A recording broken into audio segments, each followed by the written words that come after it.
Welcome back to the Taproom Exclusive. I'm Dean Zarbaugh. I'm here with Dan Jozwiak at Saucy Brew Works here in Cleveland. We have moved on to the IPA ASAP. Really nice IPA. You guys can this. This is available in 6-packs year-round. Is that right? Correct. Yep. And one of those ones that really sticks out. It's got a big truck on the logo. What do you know? Like how the truck came about as far as that goes? Yeah, I mean there's a pretty decent amount of hops added to it. You know, you look on the back of the truck and it's a giant hop. So, okay. You know, nice. giant truckload of hops to your face. That's awesome. I've always wanted. I see the truck and I didn't put two and two together with the hops on the back. I just didn't. Yeah. I wasn't paying close enough attention. But I like that kind of detail in your can design. This is a really nice IPA, bright, a lot of citrus notes. Telling people a little bit about this. Was this one of the original ones when you guys opened? Was this an original brew? It is an original beer, but we have made some tweaks along the way. Okay, so it's evolved. It has evolved, yeah. The hop profile's changed quite a bit. The color has lightened up significantly. It was the first rounds of it were more of like an English style, okay. So it was a little darker in color. More like an amber type, like a copper? Or? ESB kind of thing. Yeah, gotcha. In that vein. A little more lingering bitterness than normal. But as we progressed, we kind of realized people are looking for something lighter and less of a bite to it than historically, It's kind of the changing American palate on IPAs, Yeah, it's a big style right now. It's a huge popular style, and it's a huge spectrum that you can fit into. Sure. We were talking a little bit off air before we were going talking about giving beer a chance that you may not necessarily like the style, but give it a chance because you never quite know. Everything's so different. I feel like this is one I could give to somebody who says they don't like IPAs and that they would like this. Right. I mean, you put it kind of in that class with like a Two-Hearted, where it's got a nice balance to it. It's not just a bitter beer face kind of a beer, and that's just kind of been the way that everybody has been shifting with their IPAs these days. They want something that they can drink a 6-pack of, and they're not crushing their palate and their tongue and just can't taste anything else after that. So right, there's a certain part of the market that really likes those kinds of beers, and then there's everybody else. And right. I like those kinds of beers too. Don't get me wrong, I have nothing against them, but it's a like it or hate it style in general. Is it the style? Is it the bitterness that you like? In your experience, what has it been that's kind of turned people off from IPAs? We usually go on about what people really like about IPAs. In your experience, what is it that's the opposite of that kind of keeps people away? I mean, hops are definitely a dividing point with beer drinkers. You sample beers with people, and it's like I always start with that. Like, do you like hoppy beer or do you like not hoppy beer? Because that's really where the dividing line is, Right. And it's the bitterness is part of it, even just the flavors of hops. Like, some people just don't like that much flavor in their beer, it's just kind of a dividing line. Yeah, it's one of those things. I don't know anybody who kind of likes them. There's either I love them or I hate them. Right. And this is one I really love. It's got a lot of that. I like a lot of the citrus notes. My dad is more on the pine side. He loves, he wants to drink a pine tree. Yeah, like Torpedo from Sierra Nevada. Oh yeah, no, absolutely. Stuff like that. That's but that goes to show you like the wide swath of IPAs that are out there and profiles is don't write off a whole style because you don't like one beer.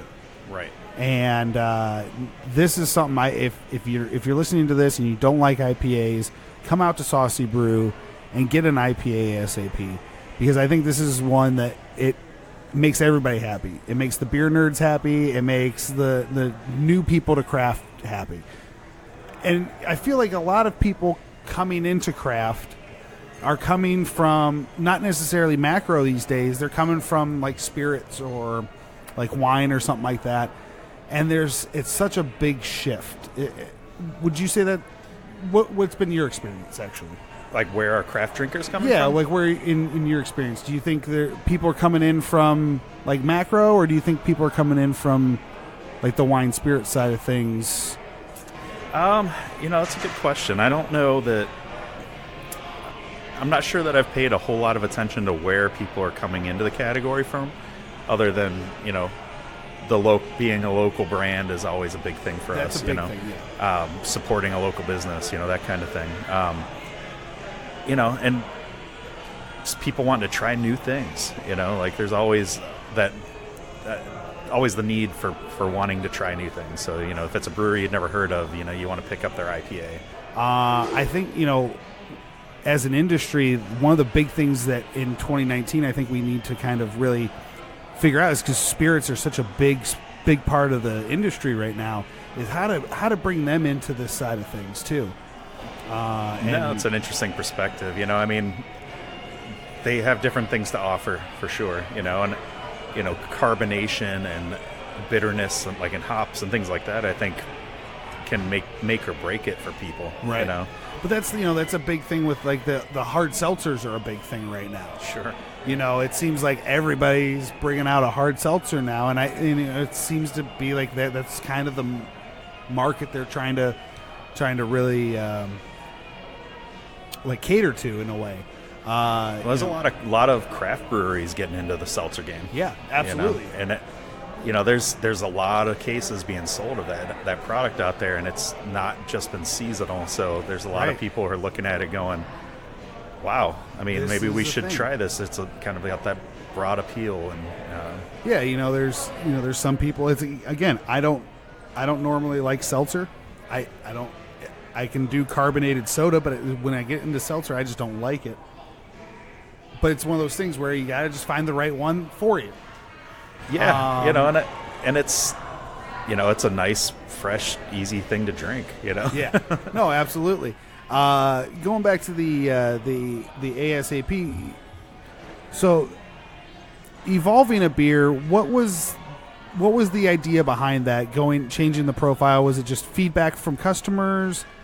Because you hear a lot of people, they put out a beer, this is the recipe, it's not going to change, you like it, you hate it, that is what it is.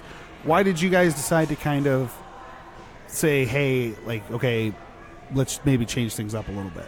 Yeah, a lot of feedback from customers being the biggest part. We want to make a beer that's going to be drinkable by more than just a handful of people. In this market in general, like English style beers, just outside of porters, I don't know. There's not really a whole lot of places that are selling them well. So no, absolutely. So we wanted to adjust, and talking to the brewers about it, it's a little bit of a mash between the East Coast and West Coast styles. It's doesn't quite fit into one of them distinctly. Right. It's got a nice haze to it too. It's not 100% crystal clear. It's got a nice clarity to it, but without being 100% right. clear. So yeah, and we use an English yeast strain that gives it. English yeast strains are just well known for not settling out of beer very well. Okay. That's flocculation it's called, but so that's where a lot of that haziness comes from. Okay, yeah, that's I get a lot of questions about that. It's like what differentiates, and we'll get into that a little bit more next week, because we have the Love You Buy that we'll be getting into. But it's the IPAs. It's for someone like me. I come into a new brewery, the first thing I try is an IPA, because I know if you make a good IPA, you can make anything good, pretty much. Well, I would argue that. Okay. Well, what would you say would be a good style to come in and maybe go? Personally, the Pilsners or the Kolsch's, right? Those light blonde ales, things like that. Those are hard beers to make. Yeah, and that's, I try those first normally, and then I'll go to the IPAs, because I mean, there is a skill to make a solid IPA. You know, it's not something that just everybody can do well. You know, and it takes I've time. talked on here a number of times about how I don't have the patience to get into that side of things. You know, I've brewed a couple batches here and there just in a plastic bucket, but to do it on the scale that you guys do and have the kind of patience to be able to do that, nah, just tweak. I couldn't do it. But you know, it's the most popular style out there, IPAs. You know, it sells exponentially. It's about 40% of the craft beer market. Yeah, is IPAs, and you need to stand out in that market. And I feel like your guys' does a really good job of standing out. And I think it's a lot of those same reasons that you went into. Sure. You know, it doesn't fit into one or the other. It's kind of like a nice amalgamation of both. Right. Nice balance of the malt, but still has a nice moderate bitter finish to it. Yeah, there's a lot of people who don't feel that malt flavors necessarily belong in an IPA. I like a nice malt backbone on my IPAs. Right. The hops should dominate for hops sure. Should dominate 100%. But there needs to be balance. That's the key to solid drinkable beers is balance. If only Thanos was making our beers. Perfectly balanced beer. That would weird reference I just made to Infinity War. But no, anything that I might have forgotten about the ASAP. Yeah, so I mean, it is kind of, like I said, kind of a mashup of the East and West Coast styles, but it does have a bright citrusy backbone or hop backbone to it, with a lot of the grapefruit flavors. We do, and a little bit of a pine on the finish, you know. So we do have we have Chinook as one of the bittering hops. Okay. We use Mosaic, Centennial, Idaho 7. Oh, nice. So Idaho 7's a variety you don't hear of in a lot of cases. Yeah, that's what I was going to say. But it adds, it's in that Mosaic family of hops where it gives a lot of like a fruity note to it, but still leans citrus, you know. Yeah. So it gives it a complexity that's not just, you know, bitter citrus beers. So. Right. No, this is a really nice IPA. Definitely worth coming down here and checking out at Saucy Brew. Thank you, Dan, for your time. Anything else that you wanted to get out about it? No. All right, I just want to make sure. Thank you again for your time, and tune in next week as we cover I keep saying I in front of it. Just Love You By. Love You By. I keep wanting to say that. I don't know why, but tune in next week as we cover Love You By.